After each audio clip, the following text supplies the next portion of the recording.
السلام عليكم. ازيكم حبايبي؟ عاملين ايه؟ مين فينا ما بيحبش المندي؟ اكيد كلنا بنحبه، مفيش اختلاف عليه ابدا. بناكله عند حضرموت او بناكله في جميع المطاعم. نقدر نعمل بقى مندي المطاعم ده في البيت. تعالوا هقول لكم النهارده نعمله ازاي في البيت وبنفس الطعم واحلى كمان، وكمان بدون اي مجهود وسهل جدا. يلا نبدأ وصفتنا ونقول بسم الله الرحمن الرحيم.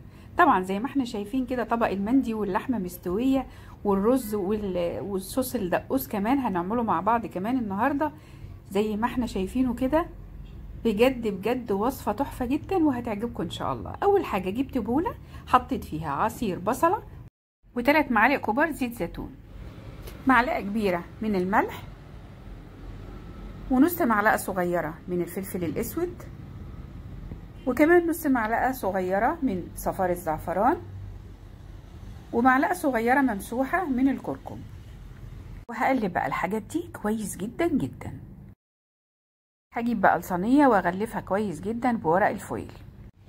وبعد ما غلفت الصينيه بالورق الفويل بالشكل ده، هجيب بقى اللحمه الضاني بتاعتي. انا عاملاها المندي النهارده بلحمه ضاني، وده طبعا افضل نوع تعملي بيه المندي هو اللحمه الضاني، وتكون من الرقبه او تكون كتف او زي ما تحبي اي قطعه فيها ما فيش مشكله.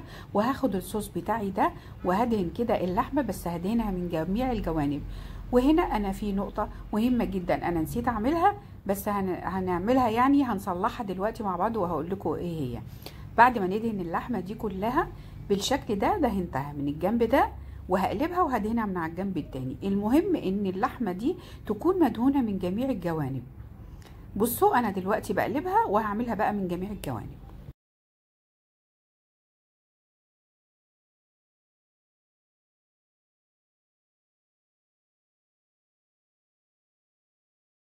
بصوا خلصت اللحمه كده وقفلتها خلاص بالورق الفويل. نسيت بقى احط ورق الزبده تحت في قاع الصينيه، وده مهم جدا علشان ورق الفويل خطر قوي. فرجعت شلت اللحمه وحطيت ورق الزبده من تحت، وبعدين طبعا هي اوريدي خلاص تبلتها، فحطيت ورق الزبده وعليه اللحمه، وبعدين غلفتها كمان تاني بورق زبده من فوق. وهقفل بقى بالورق الفويل كويس جدا، يعني هحكمها كويس جدا عشان كل البخار اللي يطلع يسوي لي اللحمه. وهي هتبقى في الفرن على حسب سن اللحمه، سواء صغيره او كبيره، ممكن تقعد لغايه ساعتين معاكي في الفرن. وبعد ساعه طلعيها لو لقيتيها ان هي محتاجه ميه، تقدري تسخني ميه في الكتل وتحط لها شويه. المهم ان انت لازم تتابعيها، يعني تطلعيها بعد ساعه. هتدخليها الفرن على درجه حراره 220 اول ساعه، بعد كده تبداي تهدي عليها النار 180 وتسيبيها بقى 3/4 ساعه كمان وتطلعيها وتشوفيها. هحط بقى هنا ميه من بره الفويل، انا مقفله على اللحمه كويس جدا بالفويل، فاحط تحتها كده شويه ميه. وفي الحاله دي على فكره تقدري ما تطلعهاش بعد ساعه بحيث ان انت تشوفيها محتاجه ميه ولا لا، لان خلاص كده اوريدي هي مش هتتحرق عشان انت حطيت لها ميه من بره. علشان تسيب اللحمه تستوى على البخار، ما تستواش في الميه تبقى شبه المسلوقه. يعني انا كده حاطه الميه من بره، اللحمه مش هتلمس الميه خالص. قفلت عليها كمان مرتين من بره بالورق الفويل، وبعد كده هدخلها الفرن زي ما قلت لكم على 220 اول ساعه، وبعد كده ههدي عليها النار وبقى هنسيبها بقى في الفرن. وتعالوا نعمل صوص الدقوس، وده اللي بيغير لي طعم الرز والمندي كله هو صوص الدقوس ده. وتعالوا بقى مع بعض نقول صوص الدقوس عباره عن إيه عن 5 من الطماطم. تقدري بقى الكميات تتحكمي فيها زي ما انت عايزه. 5 من الطماطم الوسط و5 فصوص توم. فلفل رومي بقى الوان زي ما تحبي، 1 سبايسي اخضر احمر.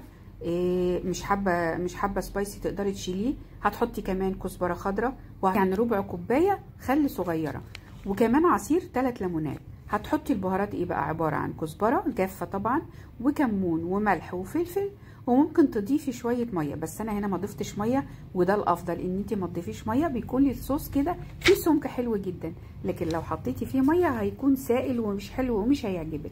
هفرم بقى كل الكلام ده في الكبه الفرمه، تقدري تتحكمي فيها. حباها خشنه، حباها صوص ناعم جدا، بس انا حباها بالطريقه اللي انتوا هتشوفوها دلوقتي. شايفين ده بيكون افضل سمك للصوص، حلو جدا.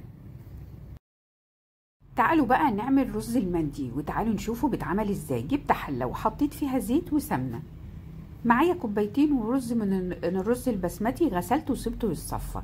البهارات اللي هحطها على الزيت والسمنه لومي وفلفل اسود ولورا وقرفه. كل البهارات الجافه تقدري تحطيها بقى، وحبهان لو حابه كمان كزبره جافه تقدري تضيفي كمان مفيش مشكله. هحط بقى بعد ما سخنت السمنه والزيت هحط عليها البهارات دي وهشوحها لغايه ما اشم ريحتها الجميله بالشكل ده دقيقه كده. هضيف عليها بصله كبيره مفرومه او متقطعه مكعبات صغيره يدوي بالسكينه، وهشوحها تشويحتين، مش هخليها تاخد لون. كل الحاجات دي ما بخليهاش تاخد لون، تاخد تشويحه بس بدبلها. بعد كده معايا واحده من الفلفل الاخضر والاحمر، واحده سبايسي كده، حطاهم كشكل جمالي وكمان بيدي طعم حلو. هقلبهم تقليبتين مع بعض.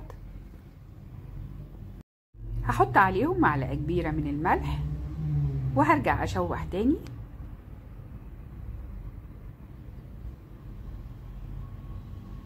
انا هنا مخليه النار وسط، يعني مش معليها قوي على الاخر ولا مهديه النار علشان الحاجات دي ما تنزلش السوائل.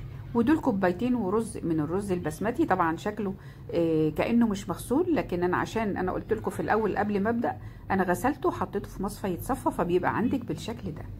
وده بيكون افضل حاجه للنوع الرز البسمتي. انا النوع بتاعي ده ما بياخدش ميه كتير، علشان كده ما نقعتهوش. انا بحبش انقع الرز البسمتي. حطي بقى الميه اللي هو بقى الميه العاديه بتاعتك اللي هي بتاعه الرز العادي، لان زي ما قلت لكم ده تقريبا بياخد كميه الميه نفس الرز البسمتي المصري العادي تقريبا، او ازيد، يزيد شويه بس بسيطه. عامه انت لما تيجي تسويه وتلاقيه ني تقدري تسخني شويه ميه في الكتل وتحطيهم عليه، ما بيحصلش اي حاجه. كنت عامله بقى هنا حوالي 3 معالق من الميه فيها كركم، و3 معالق في ميه تاني في فنجان تاني حاطه بودره زعفران والزعفران نفسه. وطبعا علشان عارفين الزعفران غالي جدا فانا حاطه كميه منه قليله قوي، بيتباع بالجرامات زي الذهب بالظبط.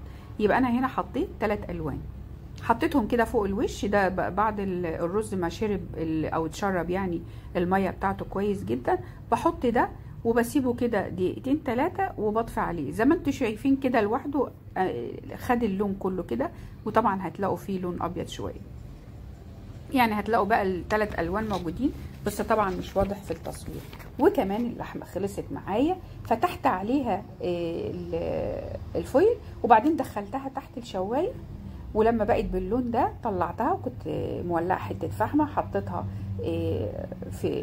في بوله كده صغيره وحطيت عليها شويه زيت وغطيتها وسبتها 5 دقايق علشان تاخد لي طعم الفحم. وعلى فكره الرز كمان عملت فيه كده، ولعت فحمه وبنفس الطريقه في بوله صغيره حطيتها على الرز وحطيت قطعه فحمه وشويه زيت وغطيتها على الرز، اصبح كل الاكل عندي متفحم.